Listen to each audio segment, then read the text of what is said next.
Hello everybody, my name is Ann Théato and welcome to episode 78 of the Psychic Matters podcast. Well, what is new? What's new? I happened to be in Ireland visiting my mum over in the beautiful county of Tipperary last week, which was just so wonderful and so refreshing. And you know what? She tucked me up into bed one night. She made me a hot water bottle and threw a blanket over the top of my duvet cover to make sure I was warm enough, and gave me a bottle of Tipperary water for the bedside. I mean, I'm 57 and she's 89.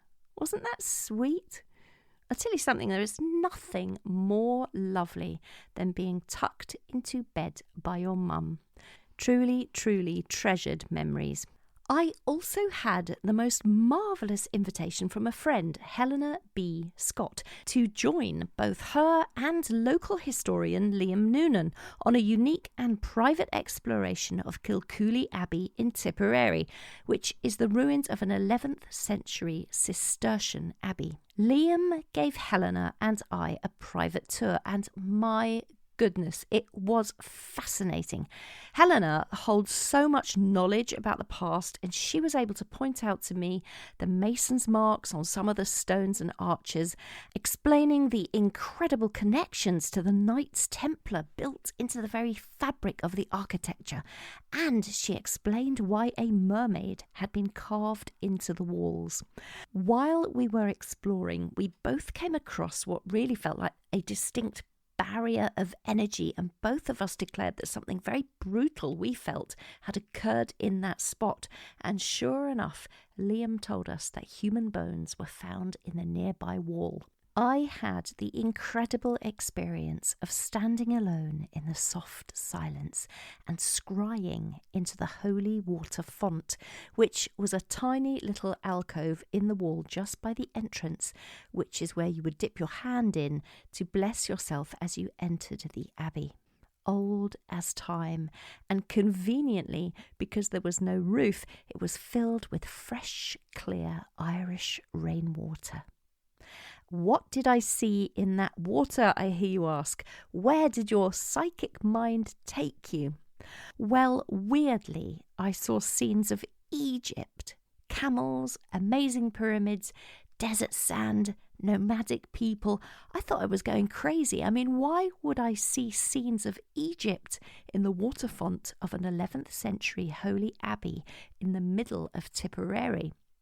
Well, afterwards, Helena asked me what I had perceived as I was scrying, and I wanted to say something more amazing, like asses and carts, or monks baking bread and grinding their own flour, looking after the pigeons in the pigeon loft, or monks tending to the sick in their infirmary, which was there, or monks creating herbal remedies, something, I mean, anything Irish and to do with the premises.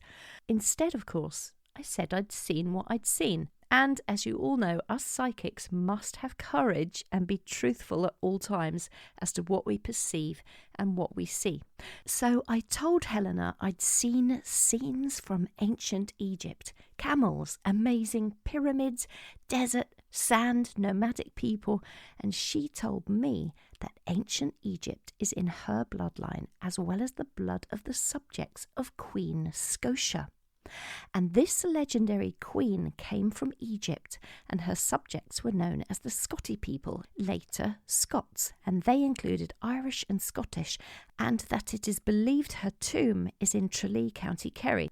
Well, I've just done a little bit of research on Queen Scotia, and I've just discovered that in myth and legend, she purportedly fled from Egypt because of political turmoil, taking her treasures, her jewellery, and thousands of men, and she headed towards Europe by boat.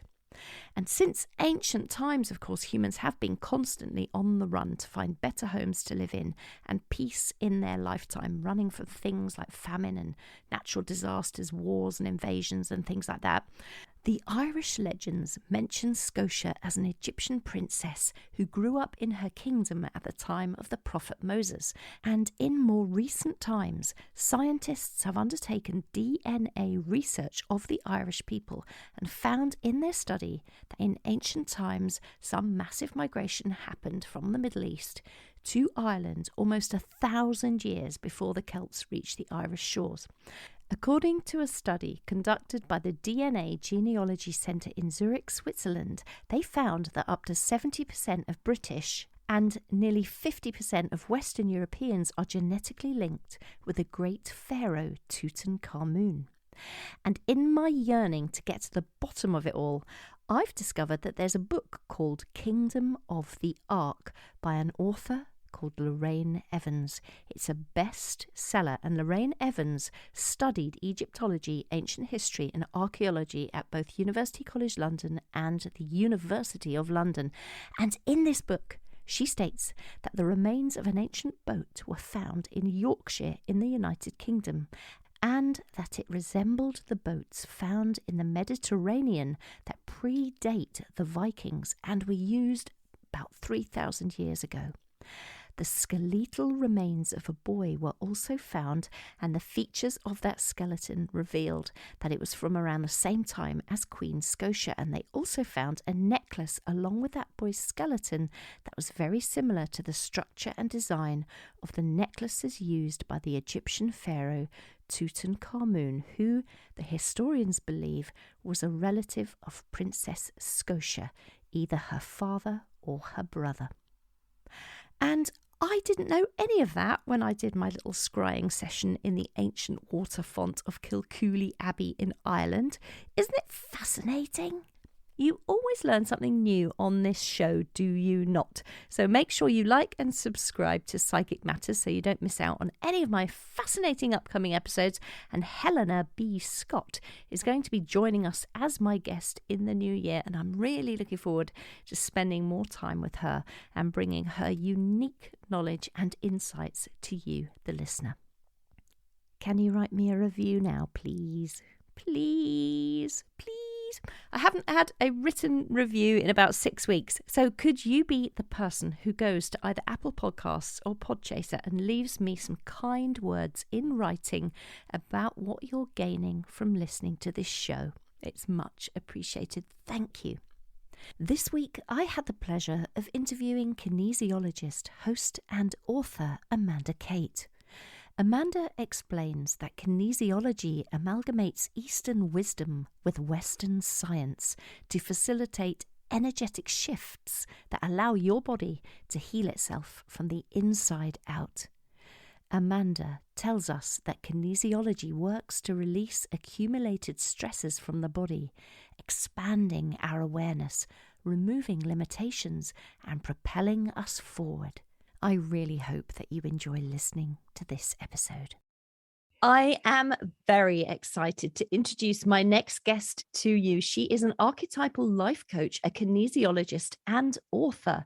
Amanda Kate, welcome to Psychic Matters. Oh, thank you so much for having me, Anne. I'm super excited to be chatting to you. I love your energy already, so I'm super excited. I know, I'm really super excited because kinesiology has been something that has always been on my personal radar, and I have never, ever had a kinesiology session, and I'm fascinated to find out all about it. So I'm sure the people that are listening also would like to know a lot more about the topic, and you, of course, are the expert.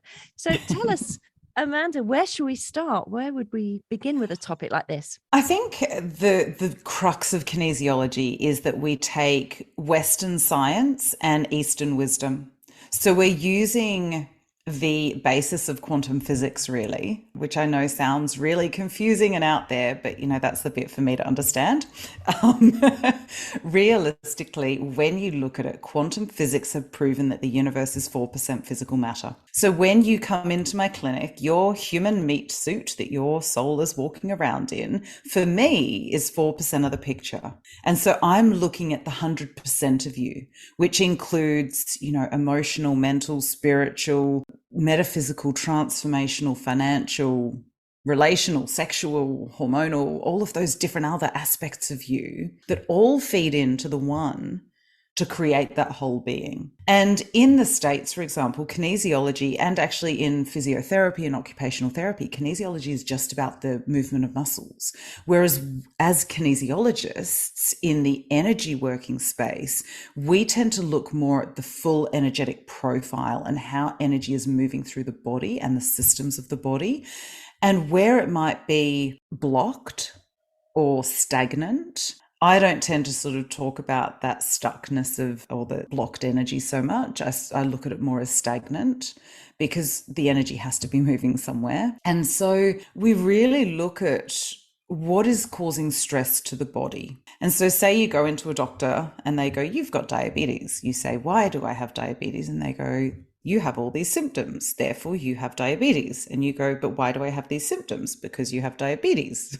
And why do I have diabetes? Because I have these symptoms. So you can see the little loop that's created there. They're using the symptoms to explain the disease and the disease to explain the symptoms. What I want to know is if you or I have that genetic switch that says we are more prevalent to get, say, diabetes, because that's the example I'm using, it will only switch on if we have a trauma or a stress that flips that switch. So I want to know what's flipped the switch. I want to know when it started, why it started, what was happening for you when it started. So we're really looking at the root cause of what's going on in the body. And most of our physical dis-ease, our mental dis-ease, our lack of ease anywhere in our entirety is caused by some form of trauma. And traumas, we tend to talk in terms of big T and little t traumas, but let's face it, they're all just traumatic experiences. And by that, I mean anything that your body does not find nourishing and nurturing. So people think that traumas need to be abuse or rapes or sexual assaults or accidents or disabilities or those really big things that happen in our life. And yes, they are hugely traumatic. But having an overly critical parent all through your life, putting little drips of self-doubt to you that you're not smart enough or not enough or whatever, can be just as traumatic for somebody. It could be that, you've had teachers call you stupid or something like that. And what happens sometimes, one person can hear it and go, yeah, whatever. I don't give a crap about your summation of me. And other people will take that and create stories and act as though those summations about their personality or their abilities or whatever are true. And then they're programming their brain to look for examples of that. And so what we're looking to do is, why did that story start? And how are you storing that in your body? How can we then vibrationally shift that from the body so that the vibrational resonance isn't there anymore? And therefore, you're aware of the story that's going on in the subconscious. So when you start heading towards that old patterning, you go, oh, hang on, that's that coming up again. Or it just doesn't resonate with you anymore, so you don't do it so much. So, Amanda, what happens in the body then with trauma? What happens on a quantum physics level in the cells of the body with any kind of trauma on any scale? What happens to us? It's like we store those memories. And so if you think about our subconscious, most people think our subconscious is between our ears, but our subconscious is in every fiber of our being, every cell, every little tiny speck of energy, and all of the bits in between. It is within the entirety of us that our subconscious sits. A really good example, I remember it was my 7th kinesiology class, and I only remember that because of the numbering, and we were working on pain in the body, and I had some really bad shoulder pain, and to the fact that it was stopping me working out properly at the gym. They tested up which the emotion was that was sitting in my shoulder, and it tested up as self-respect. Now, I was not a person who ever had any self-respect previously in my life, and I had only just started working towards actually working out what the hell that meant for me. As soon as they said that emotion, I sobbed my heart out, and I couldn't stop for literally 20 minutes. It was like just releasing that dam that I'd been holding in that shoulder. And I got up from that table, and until I lost my grandfather, I did not get any pain in that shoulder again, because grief is often kept in the shoulders. And then once I cleared that grief from losing my grandfather again, I haven't had any shoulder problems since. And so you can see that it doesn't always come the way we would expect it to come. It's not always the way that we think it will work out. And that's part of what I love about it. I feel like a detective. I just need to ask the right questions. So if you think about it, your muscles have energy going through them all the time. When I do a muscle test, which is testing the tone of the muscle, it's not about strength. If your body doesn't find it stressful, that electrical signal stays stable. But if there is a stress in the body, that muscle will lose tone because it's like, oh, what just happened?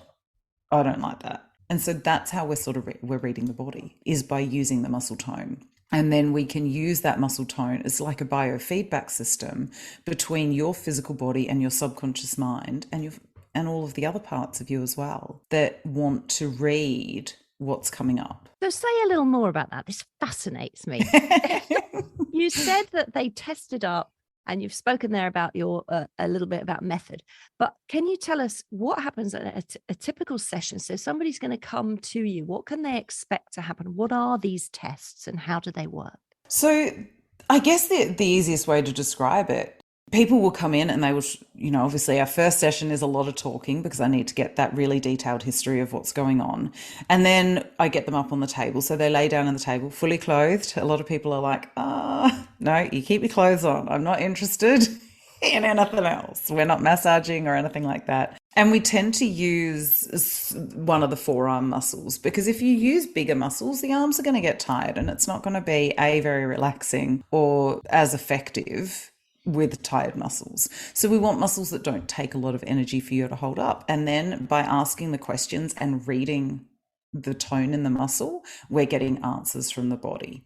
And so it really is about asking the right questions and also reading the muscle tone depending on the question you're asking. So it will be a very different answer, say if I ask for a yes or a no, versus looking for what's called a stress response in the body, which is that electrical signal being interrupted. And there is a bit of an art to it. So I've done about 6 years worth of study to get to the point that I'm at. A normal diploma is about 2.5 years of full-time study, but I did the advanced diploma and all these other advanced courses as well, because once I started learning it, I'm like, oh my God, I don't know anything. I need to learn more. And I realized how in-depth and how much interesting stuff our body holds on to, and how our body works, and how it's always just trying to keep us alive. And so even our unresourceful patterns have kept us safe at some point or another.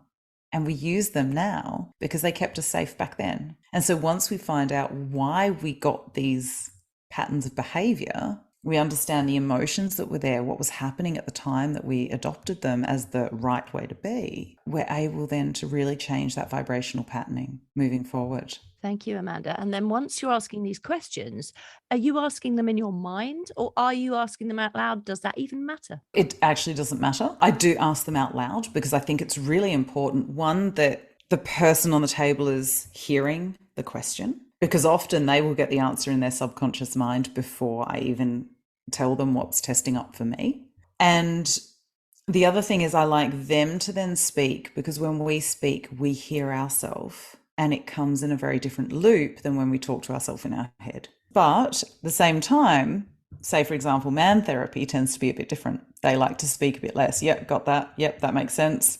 Okay, on to the next thing.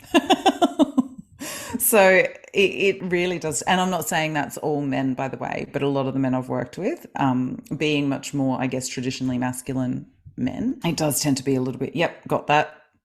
Some women obviously are a bit like that as well. But as we get further through, the more they talk, the more they're releasing on a different level as well. So I like to get all the senses involved as much as possible. So when I once read a book about kinesiology, and it was just a small chapter in a book of super therapies. It was fascinating. And that's how I first found out about kinesiology. But it was something about applying different foods to the skin, and then the arm would either go up or down, depending on something. Can you explain what that was? Do you understand what I'm even talking about? Yes. Yeah, absolutely. Look, we can test foods. I tend not to do it when people are standing up just because they're on the table already. But yeah, I don't tend to use muscle testing as an oracle. I will use it to get the answers for the questions, to dig out what's happening in somebody's subconscious mind. So a lot of people do use it for food preferences, and it does work really, really well. And what you do then is you hold the food usually on your thymus, which is your self point, basically. So it's just a little gland that sits under your sternum. And then you read the muscle as to whether your body has a preference for that food or not a preference for that food. And so, say, for example, if ever I hold something with gluten in it or dairy, I can do butter and eggs, but yogurt, cream, whatever, my body will go, oh, not that, and move away from it. And if it is something that is good for me, that is nourishing and nurturing for my body will move towards it. So the same sort of thing happens when we're looking for the indicators when it's on somebody's chest. And then we can actually cross-check it to check, I guess, the bioavailability of that food, so how easily your body can digest it and use the nutrients from it. Gosh, it's absolutely fascinating. Do you Mm. know, Amanda, the history? Who discovered this in the first place? Do you know that?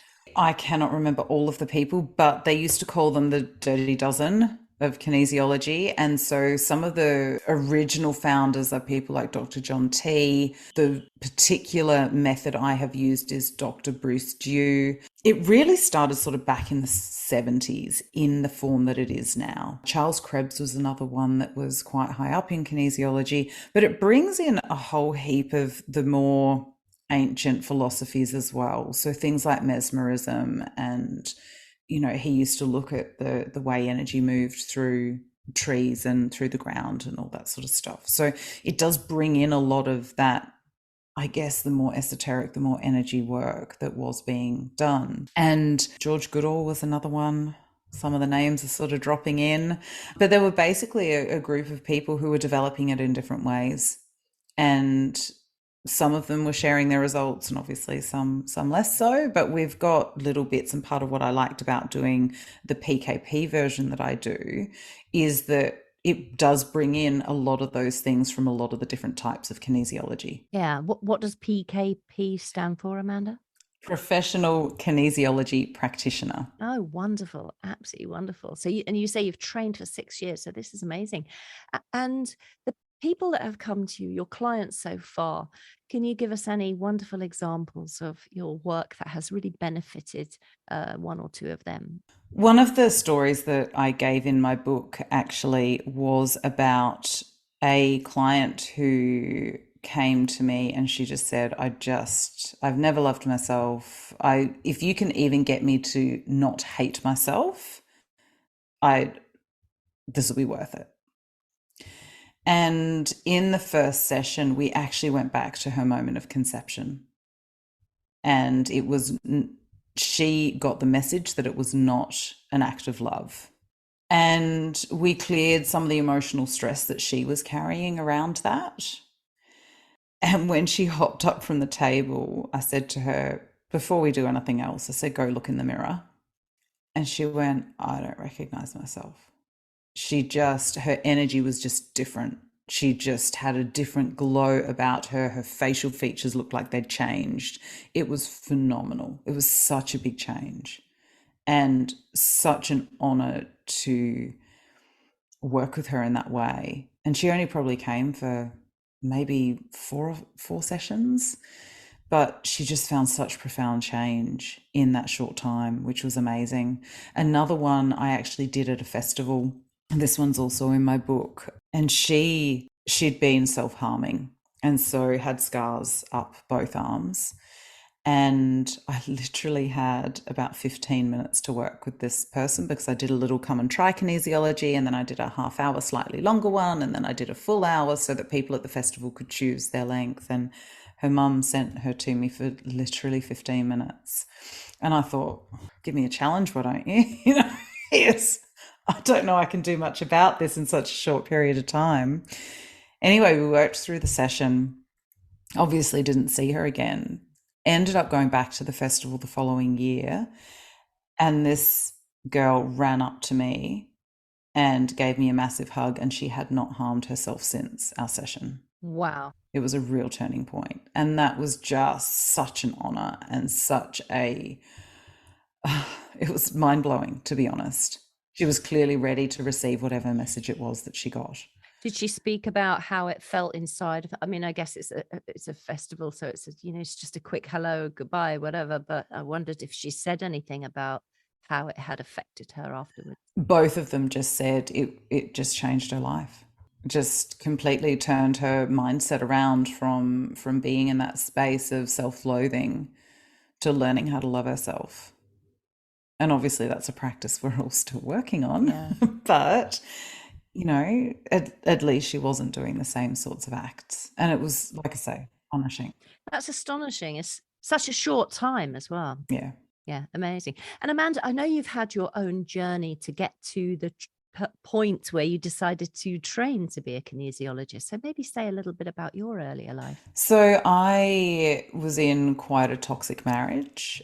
There was a lot of criticism, abuse, psychological manipulation.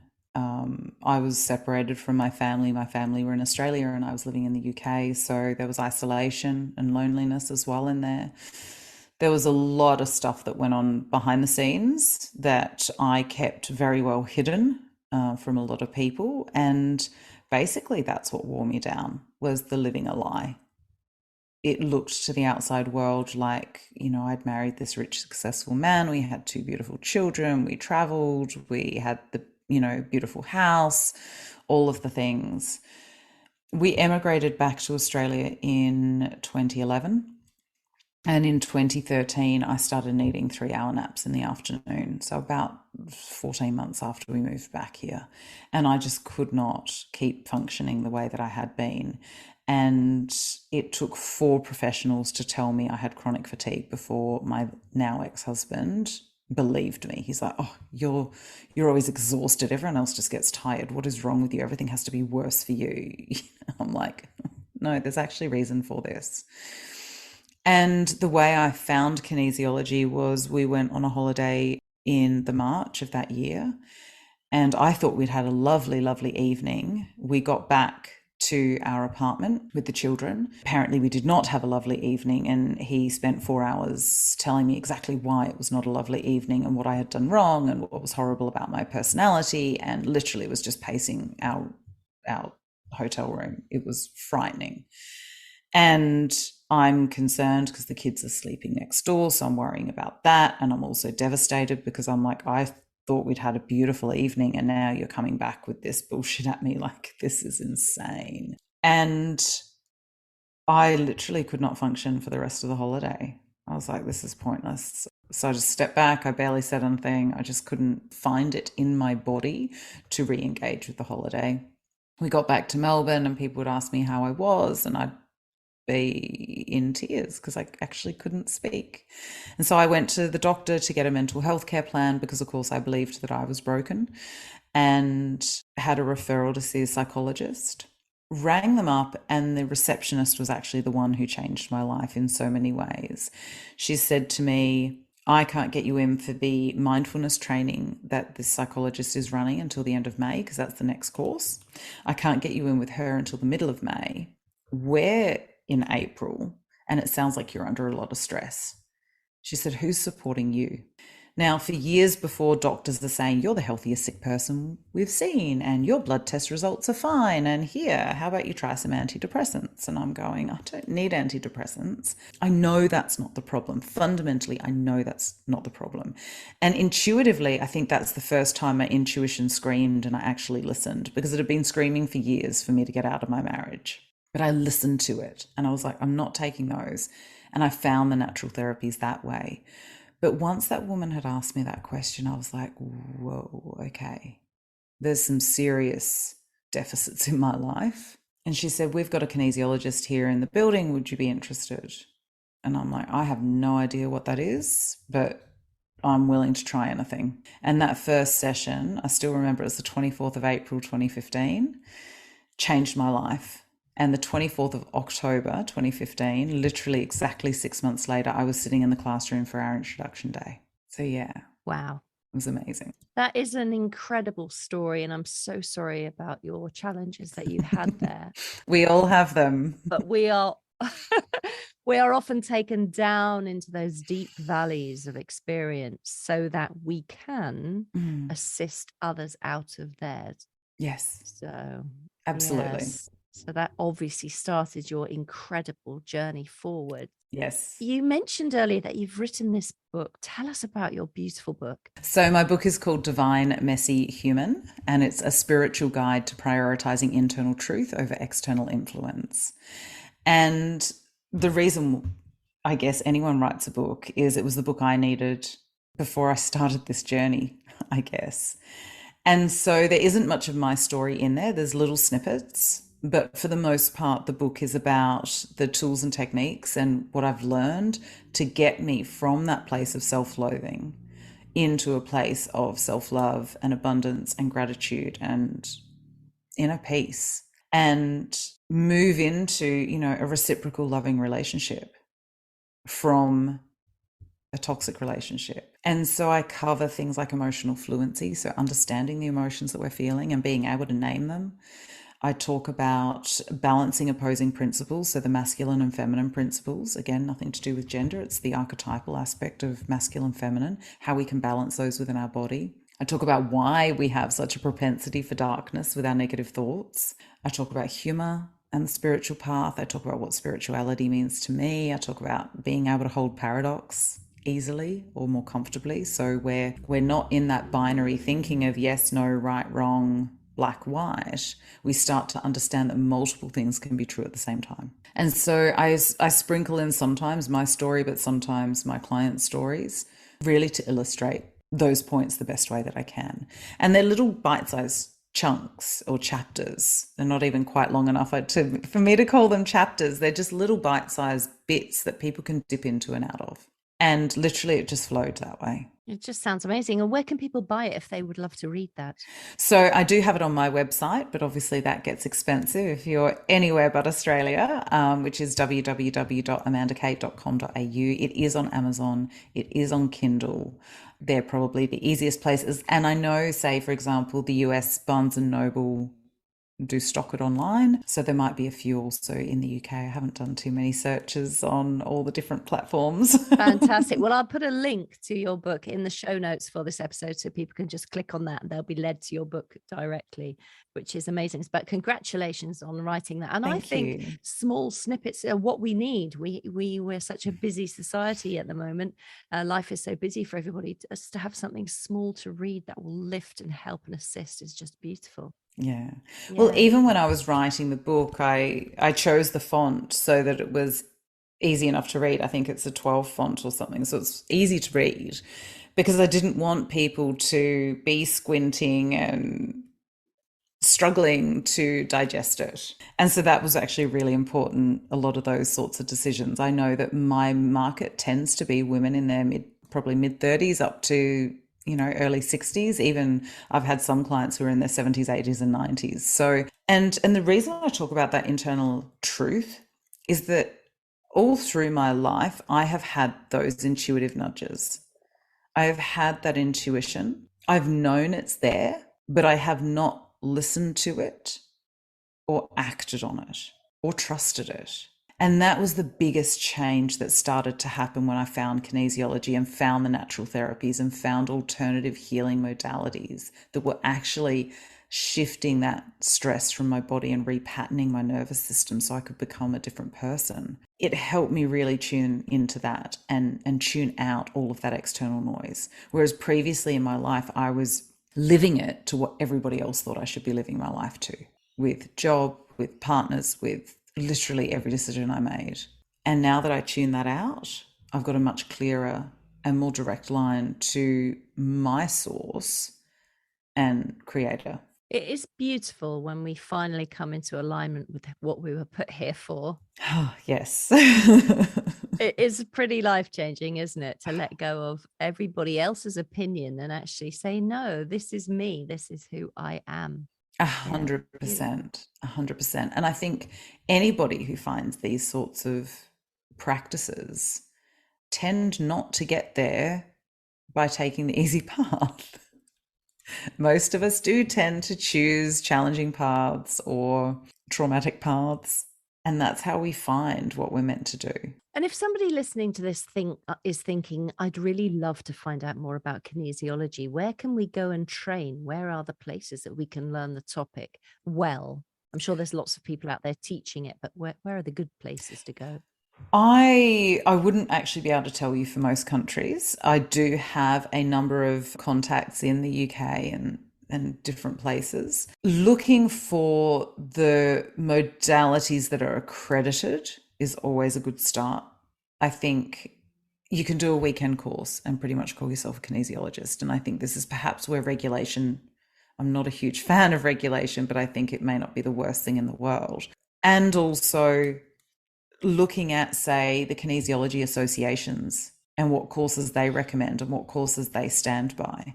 I follow a kinesiologist, for example, who always has these videos up of waving feathers over people and, draping silks over them and using about 3, 4, 10, whatever it is, remedies in a session. And I'm looking at it going, I maybe use 1 or 2 remedies because I want to get to that root cause. I don't want to fix each thing as it comes up because what's causing that thing? I want to know the root cause. And so I see some of those things and I go, oh, that doesn't sit well with me and the way I've practiced. I like to know that we're going deep and that those issues that are being surfaced are really coming to a resolution so that the person feels in control. I could do that same sort of thing. And again, I'm not disrespecting it. I think it's wonderful. If her and her clients are getting results, it's fantastic. But it's not the kinesiology that I learned. And it doesn't really resonate with me. And again, try out your practitioners. Most people will spend more time researching shoes to buy or a car to buy than they will the people who are dealing with their spiritual, energetic, and mental health or physical health. Yeah, that's a really good point, actually. That is a really good point, and just shows how important it is to find the right person for you. It seems that you, though, you've taken kinesiology and all of its beautiful history, and you're so learned about the topic. It feels as if you're creating almost something very unique that is just for the services that you, Amanda Kate, offers. And I know that you treat couples and you work with groups and things like that. So maybe could you tell us a little bit about that aspect of your work? One of my main archetypes is the sage. And so I am forever learning. I am always looking at new courses. I've put a ban on myself for this year. I do have another course booked for May next year. I'm literally trying to slow down because, as you know, this energy healing field is huge and quantum physics is fascinating and the human body is fascinating. And when you put all of the stuff together, it blows my mind. And the more I learn, the more I realize I don't know. And therefore I want to learn more because it fascinates me. And so, yes, I think any practitioner puts things together in their own way, depending on what they've learned, depending on their own history, depending on their life experiences. And this is where I think those conversations before you book in with a practitioner are really important. Do I resonate with this person? Does it sound like they can help me? Does it feel, more importantly, like they are on my page, that they understand where I'm coming from and what I want to achieve? Working with couples has been really, really fascinating. So it's about getting a couple to work together to achieve what they want to achieve as a couple. So I had a young couple and I'm going, oh my God, if other young couples like you came in, this would be amazing, because they wanted to learn how to fight better. You're kidding me. That's brilliant. I'm like, oh my God, I love this. Why? Why? Because they weren't fighting well and they weren't resolving any of their conflicts. And so they wanted that rule book almost to follow, to be able to bring it back and go, hang on a minute, hold up here. That's not working. That's not moving us forward. Let's reset. How brilliant. And it was amazing. It was so good. In terms of groups, again, it works best when you've got, maybe a group of, I'd say 6 to 10, and when you're working together for a common goal.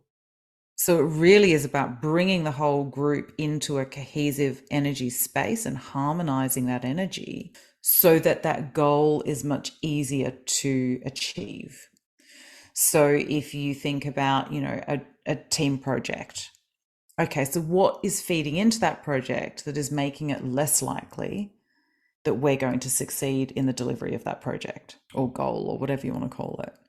And that can work absolutely beautifully. That's amazing. I mean, I just love the fact that couples can go and groups can go. And the other thing, as you were speaking there, that really touched my mind was that when I've thought about going to a kinesiologist, I've always thought, oh my gosh, I better look up who's around in my local area, and I've always thought, oh, she doesn't sound so good or he doesn't look that great. And never entered my mind that this might be now a global thing because you offer your appointments online, do you not? Yeah. So if you think we're working in the energy field, so yes, kinesiology is about movement, it is about muscle testing, it is about that physical aspect at times. So the way that I do it is actually through the psychic and mediumship training that I have had and the understanding of energy that I've got. So I tend not to do it where I say surrogate your energy, which means I take on your energy and read it from within.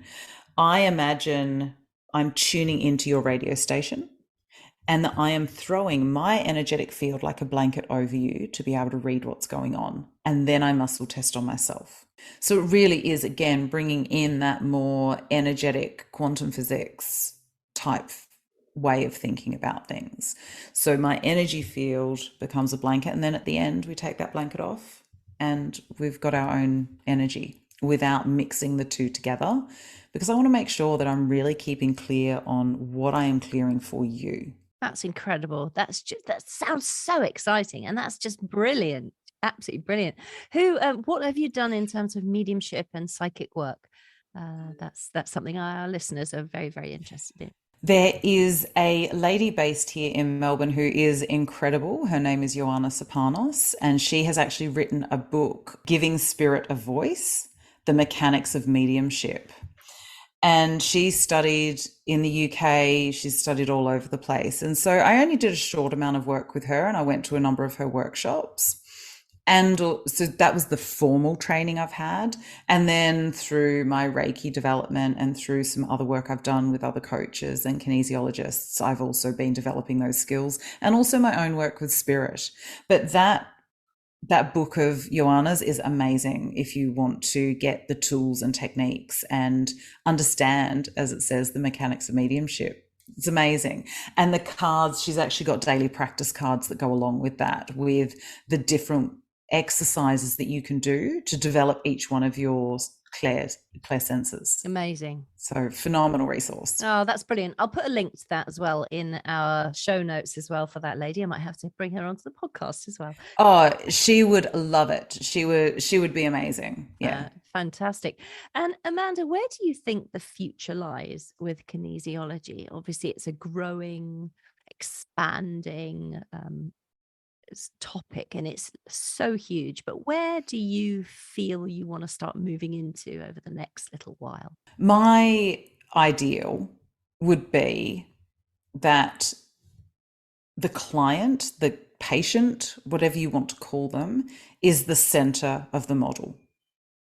And that the other health professionals that they employ work as a team for their highest good and for their best interest. So I would love to be able to work alongside a GP, a naturopath, an acupuncturist, a cardiologist, whatever else, and bring in that whole body experience so that the patient is top of mind. The patient is the focus, not the pharmaceutical company who is, paying their reps or GPs to get a lifelong customer. If we could put it with the patient as the center and their health on a holistic scale, that would be my ideal.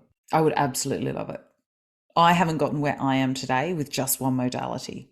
I've used coaching, kinesiology, acupuncture, the psychic and mediumship training, as well as sessions, Reiki, reflexology, massage, remedial massage. Yeah. And on and on and on. Yeah. Which is what makes your work so unique to you. That's the thing. You draw on all these different things, and then what you're able to present for people and help people with is so beautiful and so magical because you draw on all of those resources. Thank you. Yeah. And then, Amanda, just skipping back a little, where you said when you're working online with someone, you put this beautiful energy blanket over them. And I totally understand that, because when I'm doing my psychic or mediumship readings for my clients online, that's exactly what I do. I draw them close. I hold them in this beautiful energetic embrace, and then we release. But what about you when you're working with people's deep, dark dirge? How do you really release that from yourself so you don't end up carrying that along through your day afterwards? When I very first started, I would imagine plugging myself into them like a light socket and then unplugging at the end. To be honest, these days, it is something that really doesn't affect me. I have the intention that your energy stays yours and my energy stays mine. And there are times I'm crying with my clients. There are times that my heart is absolutely breaking with them as they move through it. And also, I have that same experience of joy as they move through it. So I think the fear for a lot of people is that this work is a Pandora's box, that once they open the lid, they're not going to be able to shut it again.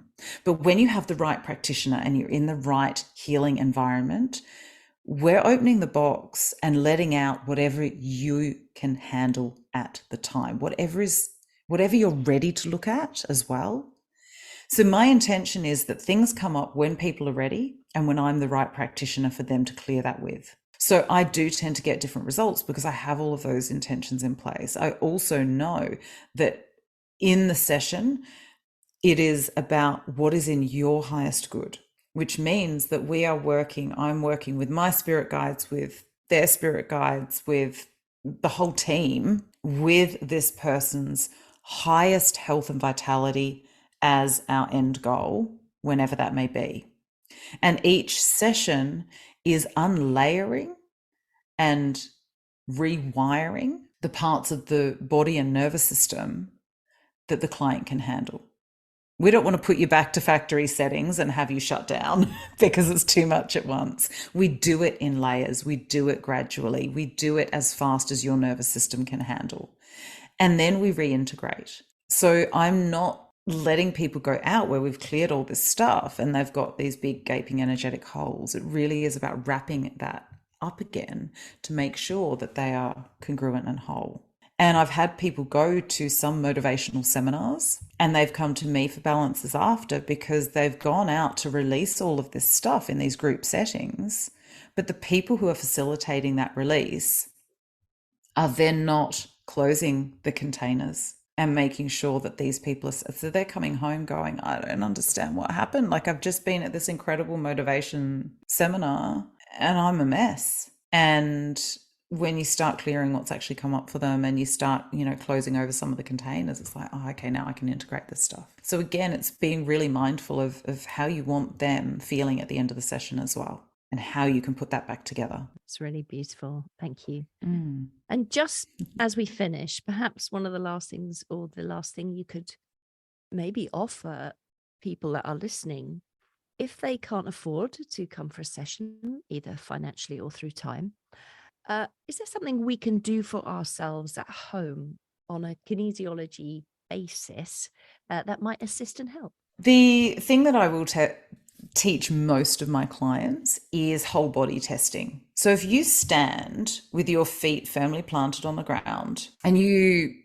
hold something to your chest or you think about something, our body will naturally sway towards what we have a preference for and away from what we have a less preference for. So if we think of something we absolutely love, you will find that your body naturally wants to move towards it. It wants to go forwards. If we think of something we really don't like, you'll notice that your body moves away like an aversion, like you're getting out the way of something. And you can use that. I love using it for buying gifts. If I'm buying a gift for somebody that I don't know particularly well, I'll stand at the front of the store and go, okay, is it to the left of this shop or the right? Okay, we'll go left. Is it on this part of the shop or this part of the shop? Okay, it's over there. Which shelf? And I have chosen so many presents like that, and they're always well received. Whether that's acting, I don't know. But it's a great way to practice with it. The same way, if you say had an apple and an orange, one in each hand, and you ask your body what is in your highest good, it will move towards the one whose nutrients you need more. So again, it's not an oracle. but it's a beautiful way to show your preference for things.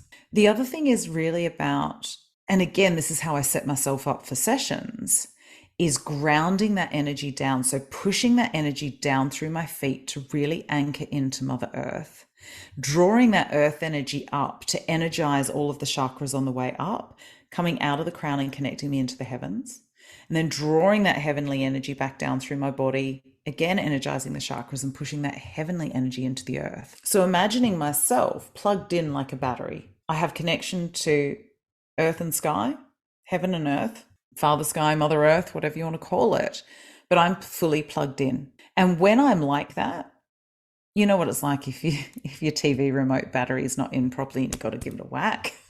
It doesn't do much. It's like me plugging myself in properly so that I work effectively. Now, if I'm working from that space, I don't take on anybody's energy because I'm using source energy. And often insomnia is one of my signs that my adrenals are starting to play up. If I've had insomnia and I'm going into work, I can often come out of a full day of sessions more energized than when I woke up in the morning, because I'm using that source energy and I'm using myself as a conduit rather than the source. And so practicing that, imagining those tree roots growing out of your feet, imagining yourself really anchored into Mother Earth, bringing the energy up, connecting into that heavenly energy, drawing that energy down and really seeing yourself as anchored fully between those two energies can be a beautiful way to get through the day and to keep your energy field charged. I love it. I love it, love it, love it. And I think it is a lot about noticing our energy, how it reacts to places, people, things, and the energy that is all around us and the ambience that is all around us. It's just noticing. Yes. Once you begin to notice, then that awakens your awareness. Yeah, absolutely. Yeah, beautiful. And I love your top tip about how to choose a gift. That's really great. I bought a gift for my mother last week, so it's behind me. So when we finish the session, I'm going to hold it to my chest and see if she's going to like it or not. Well, I have a great story about one of the teachers. They were walking through a mall once and they didn't have time to try on this dress. And they were like, I really love that. And they just stood there and went, okay, would that look good on me? And they moved forward. They went in, they bought their size and they tried it on when they got home and they absolutely loved it. So good. And so just little things like that, it can be fun to play with. Yeah, that's exactly it. And it should be fun as well. It really, really should be fun. So Amanda, tell us, people want to come and they want to book a session with you. How are they going to do that? Where do they go? So to my website, which is www.amandakate.com.au. And again, if the times don't work out or whatever else, because I now work purely from home, I have a lot more flexibility. So if there aren't times in my diary that are convenient, then, you know, the same way that we're speaking out of office hours, I'm happy, providing it obviously fits in with family commitments, to also look at times that aren't in my diary to accommodate. I'll often do early morning ones because I'm up with the birds in the morning around 5 a.m. So again, you know, I often have that overlap, even though it doesn't look like it in my diary. So yeah, absolutely love it. And from my website, you can find most of my social media links. I'm on all the different platforms. Fantastic. I'll put all of those in the show notes as well, so people can follow you and find out what you're up to. Do you teach yourself? Do you have courses coming up at all? I have only got one workshop that's in person at the moment, and that's going to be a summer solstice sort of one-day retreat, which will be lovely. I do keep looking at doing courses, and again, it's one of those things that's there. And my book, actually, because of the way it's written, would make a great course. I just need to pull my finger out and get it done. But come and follow me and you'll be the first people to know.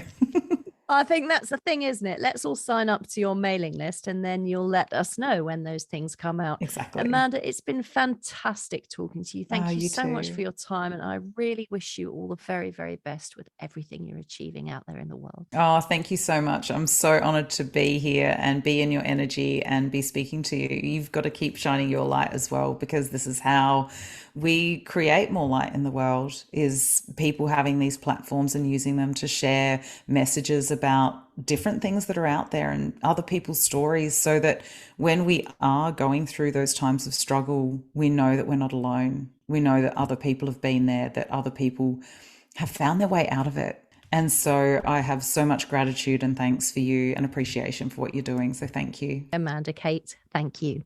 Well, I really hope you have enjoyed that episode with Amanda Kate. What a totally inspiring lady and hugely qualified in her field of expertise. I just loved talking to her. As ever, the show notes for this episode mentioning all the resources, where to buy Amanda's book, her contact details, etc., and a complete transcription of the entire episode are available over on my website, anntheato.com, under podcasts, ANNTHEATO.com. And perhaps you would consider becoming a patron of the Psychic Matters podcast by joining my team of wonderful patrons on Patreon. Head over to patreon.com/Psychic Matters, patreon.com/Psychic Matters. Or you can go to my website, anntheato.com, and put a little something in my tip jar on the podcast page. I'll be back in a couple of weeks' time. Until then, try and take a moment to check your body over and feel the energy of you this week. What do you feel like? And what is your intuition trying to tell you? Can you take yourself, as Amanda suggests, to a place of self-love, abundance, and gratitude this week? If you are struggling, Amanda Kate's book, Divine, Messy, Human, might be just the thing you need to put on your wish list. It's released in February 2022, so save the date, write it in your diary. My name is Ann Théato, and thank you for listening to Psychic Matters.